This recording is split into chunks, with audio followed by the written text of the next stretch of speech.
There we go. 1 second now. Here we go.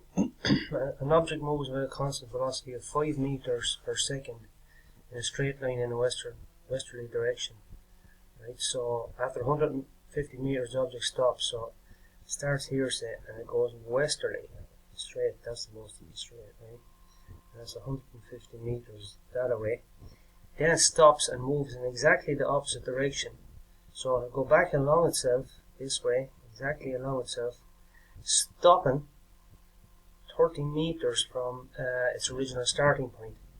So that distance there is going to be 30 meters.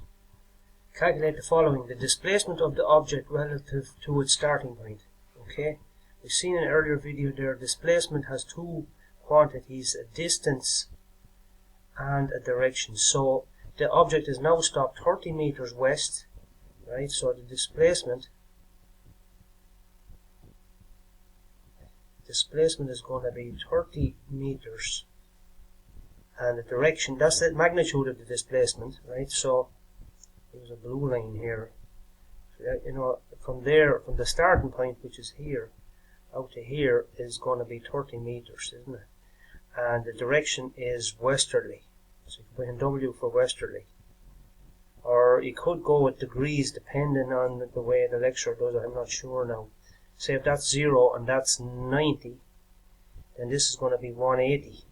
So you could also say this could also be more or less equal to 30 meters, and the direction is 180 degrees, depending now on where 0 degrees is. Sometimes it could be at the top, you know. So that's it. So then we're looking at the other part of this is the direction, or not the direction, the distance. So the distance the object moved. So that's the total distance. So it went 150 out there, and then it came back until it was 30 meters shy of getting back to where it started. So the 150 take away the 30 there will give us 120 there, right, for that. So it went out 150, stopped, and came back 120.